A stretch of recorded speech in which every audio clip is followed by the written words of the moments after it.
Super Interessante Coleções, o corpo humano.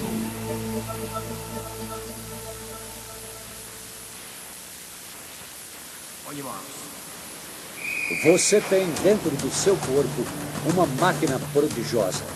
13 vezes por minuto, 24 horas por dia, ela capta oxigênio do ar e entrega ao sangue, que transporta esse gás vital para cada uma das 60 trilhões de células que existem no seu corpo. Essa máquina não precisa parar para manutenção. Faz sua própria limpeza e se ajusta enquanto trabalha. Sem ela, você morreria em questão de minutos. Explore os caminhos do ar em Super Interessante Coleções, o corpo humano.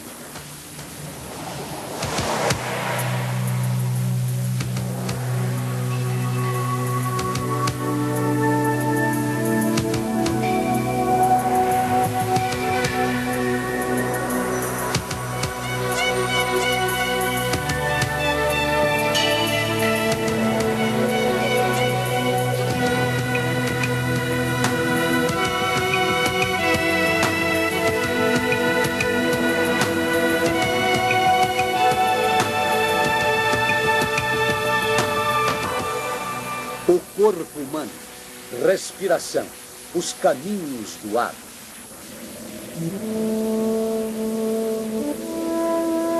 Ao longo da história, a respiração sempre esteve ligada aos mistérios da vida e da morte. O ar que você respira é tão importante quanto a comida ou a água, mas é totalmente invisível. Você só pensa na respiração quando ela se torna mais difícil.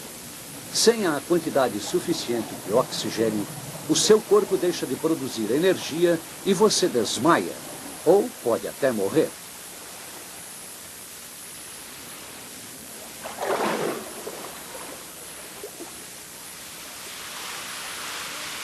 Para John Fitzgerald, o controle sobre a respiração é o que faz a diferença entre ganhar ou perder.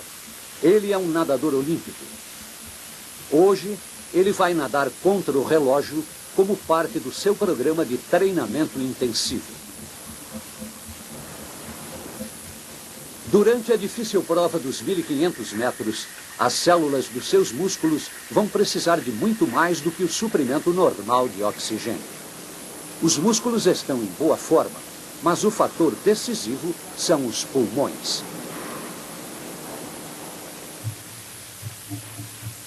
Os pulmões são um milagre da evolução. Eles se especializaram para levar a maior quantidade de oxigênio para o sangue. Ocupam 90% do peito.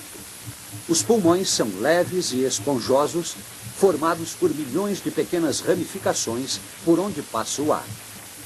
Se fosse possível espalhar esse labirinto de tubos, eles ocupariam o espaço de uma quadra de tênis. Apesar disso, eles pesam apenas pouco mais de 1 quilo. Os pulmões estão repletos de vasos sanguíneos que absorvem oxigênio do ar.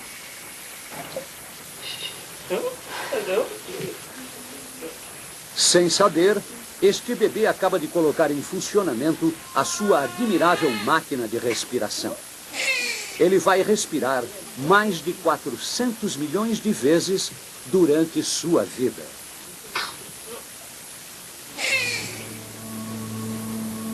Quando você inspira, os músculos situados entre as costelas levantam a caixa torácica. Um músculo chamado diafragma embaixo dos pulmões se move para baixo. Juntos, esses dois movimentos permitem a entrada de ar nos pulmões, que então se inflam como uma bexiga. A expiração acontece quando os músculos se relaxam. Automaticamente o ar sai dos pulmões. Por dentro, o pulmão é muito frágil e delicado. Numa cidade grande, você pode respirar mais de 1 trilhão de partículas de sujeira e poluição em um único dia. Em algumas metrópoles, o ar é tão poluído que as crianças precisam usar máscaras para proteger seus pulmões. Mas o corpo tem suas defesas. O seu nariz está cheio de pelos que retêm a poeira e as partículas maiores de poluição.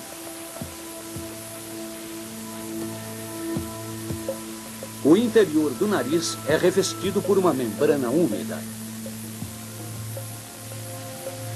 Glândulas especiais secretam muco, um líquido pegajoso que retém o pó. Um tapete de cílios microscópicos joga o muco sujo de volta para a garganta. De lá, ele pode ser cuspido ou engolido sem causar danos ao aparelho digestivo. Quando faz frio, o excesso de muco produzido transborda. É o nariz escorrendo.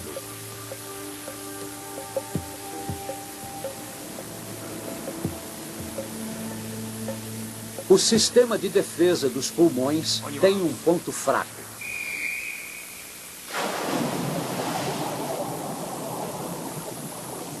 Na piscina, os pulmões de John terão de buscar rapidamente oxigênio para alimentar os seus músculos. Para acelerar a passagem do ar, ele respira pela boca. Ela é mais ampla do que o nariz e permite maior entrada de ar, mas não filtra os poluentes.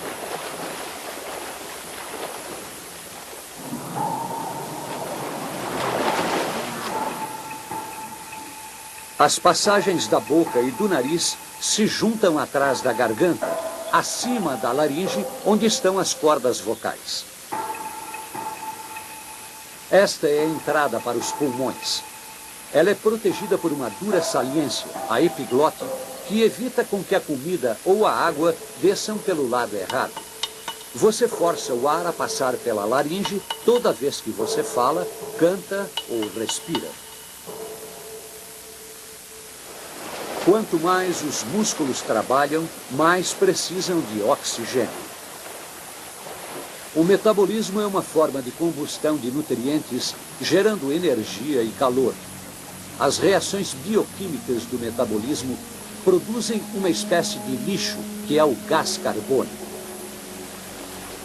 Para chegar aos pulmões onde é exalado, o gás carbônico viaja através do corpo pelas veias, dando ao sangue a cor escura. Abaixo das cordas vocais, a traqueia é reforçada com anéis de cartilagem que mantêm a passagem sempre aberta.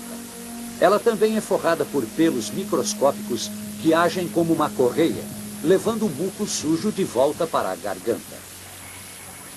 Você ajuda a defender seus pulmões quando limpa a garganta ou quando tosse.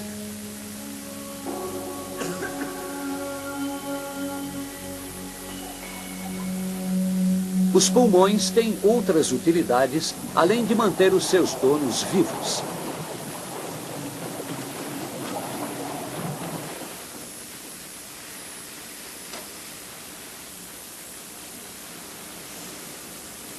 Soprando bem forte, Maria consegue injetar mais de 5 litros de ar na boia. Numa respiração normal, ela usa apenas meio litro. Cada vez que você respira, está bombeando meio litro de ar com cada pulmão. Você faz isso 13 vezes por minuto. Durante sua vida inteira, 4 milhões de metros cúbicos terão passado pelos seus pulmões, o suficiente para preencher um estádio de futebol. Atletas como John não podem se conformar com um desempenho médio.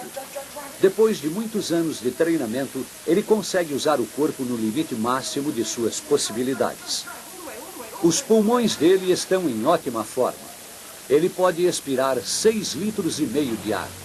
É um volume impressionante, 1 litro a mais do que uma pessoa comum é capaz. Mas os pulmões de John ainda retêm 1/4 do ar. A troca de gases, oxigênio entrando e gás carbônico saindo, acontece em saquinhos microscópicos chamados alvéolos. O treinamento de John é monitorado em um laboratório para atletas olímpicos, a fim de melhorar cada vez mais o seu desempenho nas piscinas.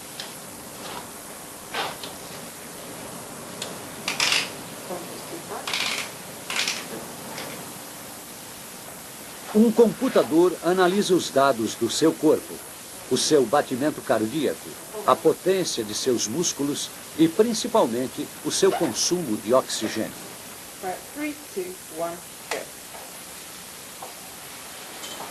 Para simular uma competição de verdade, John usa uma bicicleta ergométrica num teste de resistência planejado para forçar o seu corpo até o limite da exaustão. Esse teste está sendo cuidadosamente monitorado por cientistas que o preparam para disputar uma medalha olímpica.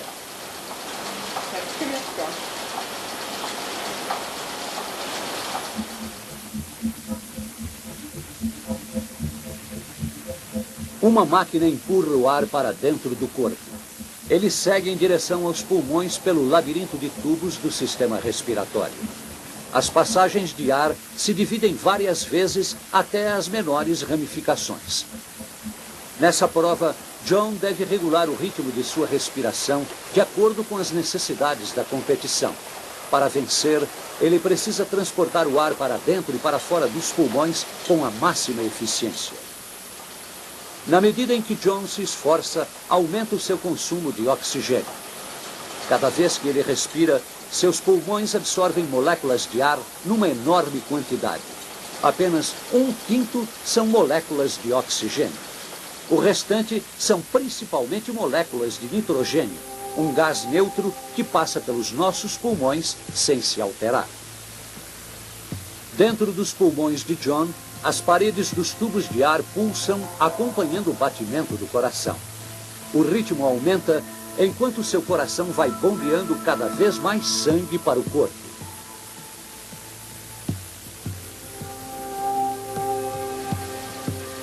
O oxigênio é retirado bem depressa do seu sangue, que supre todos os músculos.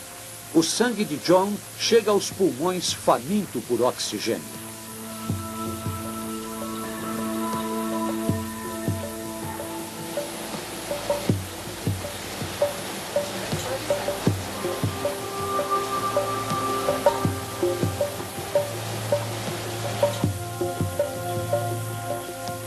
As células de John pedem mais oxigênio. Ele está sofrendo dores. Só as instruções do cérebro o mantêm ativo. Este controle mental é que faz a diferença entre um atleta comum e um grande atleta.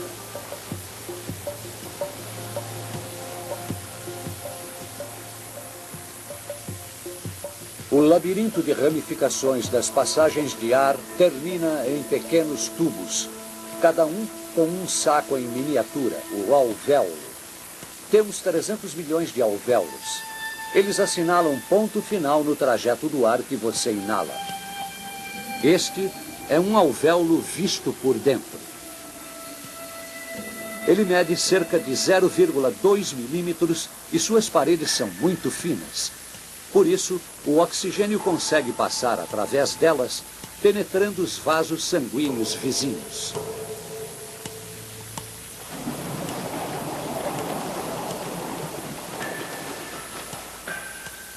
O papel do sangue no transporte de oxigênio é tão importante que metade do coração se ocupa apenas da tarefa de bombeá-lo para os pulmões.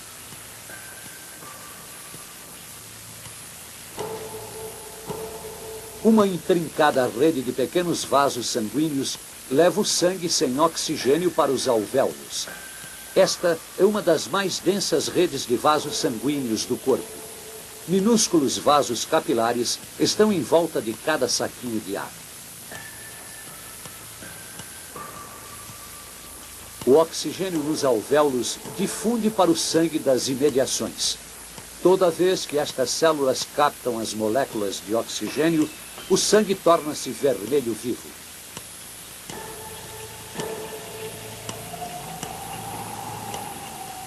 Para aderir bem aos glóbulos vermelhos do sangue, o oxigênio precisa da ajuda de uma substância química existente nestas células, a hemoglobina. Em cada glóbulo vermelho existem 280 milhões de moléculas de hemoglobina.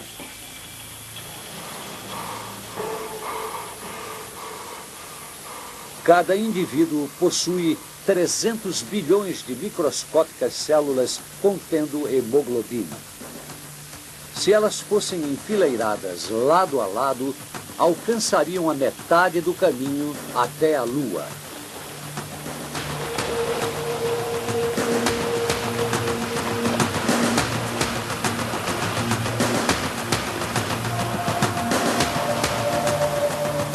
John joga todas as forças na busca dos limites do corpo. Enquanto isso, suas células pedem mais e mais oxigênio. O sistema circulatório tenta ajudar, levando os glóbulos vermelhos mais depressa. Estes pequenos e flexíveis discos parecem rosquinhas com um buraco no centro.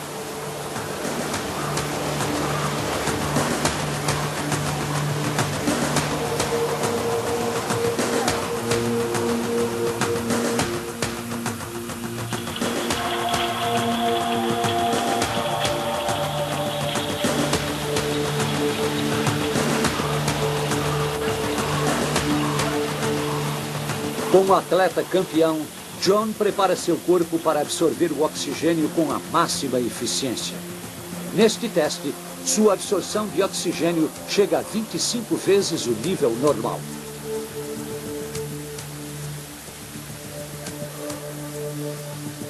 Aqui, John gerou energia suficiente para manter uma lâmpada acesa durante 12 horas.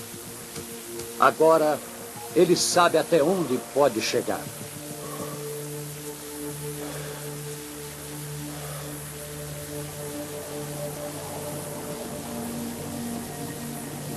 Quando o combustível dos músculos de John se misturam com o oxigênio, surge um produto residual, o gás carbônico. Este gás se dissolve no sangue e é levado de volta para os pulmões, de onde é expelido. O gás que você exala é 100 vezes mais rico em gás carbônico do que o ar existente ao seu redor.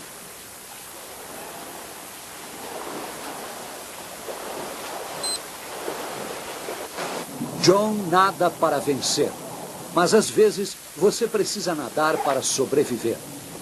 O corpo humano só retém uma limitada quantidade de oxigênio nos pulmões e na corrente sanguínea.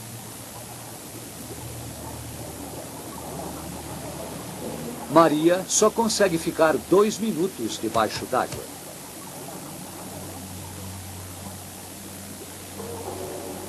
Ela precisa usar todo o precioso oxigênio estocado em seu corpo. O cérebro é a parte do corpo que mais sofre com a perda de oxigênio. Você pode sobreviver vários dias sem comer ou beber, mas sem respirar, você morre em minutos. Raramente alguém pensa sobre a respiração, mas ela é diretamente controlada pelo cérebro. Quando você exercita os seus músculos, cai a quantidade de oxigênio no sangue. Ainda assim, o corpo não monitora os níveis de oxigênio. Em vez disso, ele controla o nível de gás carbônico, o subproduto do metabolismo.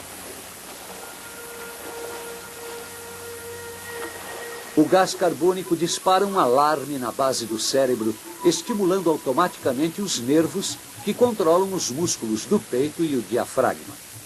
Por um curto período de tempo, você pode anular conscientemente o reflexo respiratório, mas ninguém consegue se asfixiar segurando a própria respiração. Você pode até perder a consciência, mas um reflexo automático faz os pulmões voltarem a respirar. É próprio da natureza humana tentar ampliar suas possibilidades. Um snorkel ajuda você a respirar na água, mas ele é útil apenas quando você está perto da superfície. Mergulhando mais fundo, com a pressão da água em cima do peito, os músculos não são fortes o bastante para expandir os pulmões. Você não consegue respirar no fundo de uma piscina, mesmo com um snorkel de 4 metros. Esta mergulhadora resolve o problema usando um tanque de oxigênio.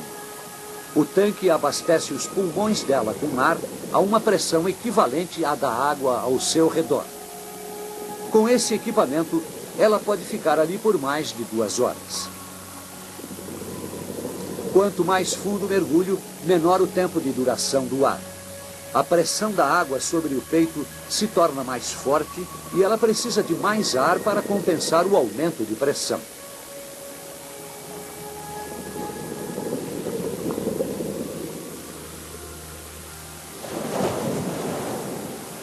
Mergulhadores podem trabalhar a 300 metros de profundidade, onde a pressão da água é muito grande.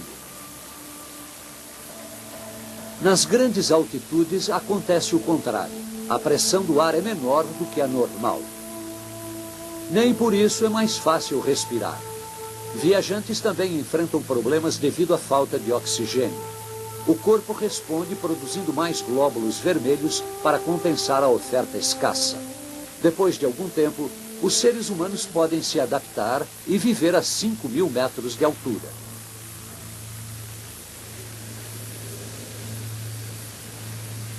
Acima de 10.000 metros, o ar fica rarefeito demais para se respirar. Por isso, o interior de um avião é pressurizado. Em caso de queda de pressão, os passageiros morreriam de falta de ar. Nesta simulação de uma súbita queda de pressão, o vapor d'água condensa-se em uma fina névoa. Nossa voluntária nesta experiência foi colocada de verdade a uma altura de 7.000 metros.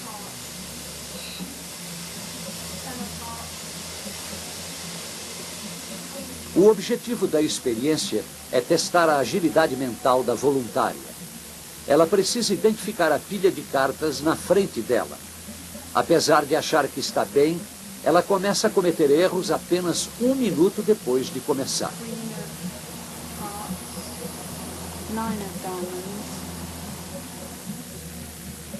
As células do cérebro são as primeiras a sentir a falta de oxigênio.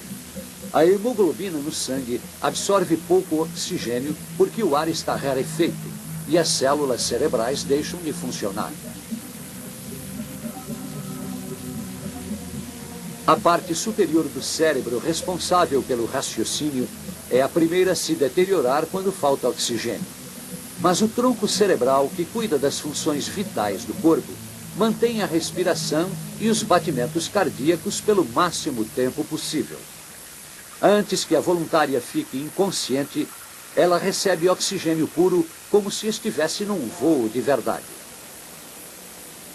Nesta simulação, a pressão da sala é diminuída para mostrar como a altitude chega ao ponto de provocar a fervura da água. Numa pressão equivalente a 20.000 metros acima do nível do mar, o sangue de qualquer pessoa ferveria.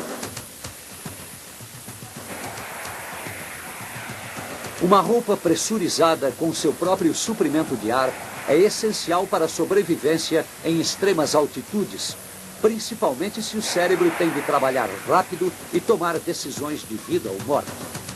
O espaço é o máximo que se pode imaginar em matéria de falta de ar.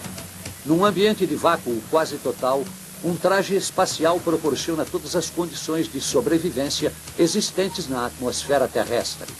Uma pressão confortável, oxigênio em abundância e elementos químicos capazes de absorver o gás carbônico que sai dos pulmões. John já está quase completando seus 1.500 metros na piscina. Seu corpo está no limite e ele parte para o trecho final.